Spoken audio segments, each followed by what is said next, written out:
estem atacant un pacte que no pretén només donar viabilitat econòmica i professional a la nostra ciutadania i al nostre país.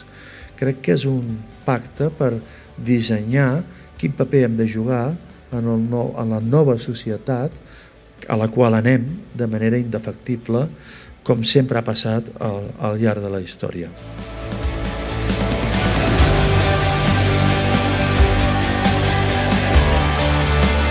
Quan ens preguntem quin tipus de societat volem, quin tipus d'economia productiva volem, la resposta és clara.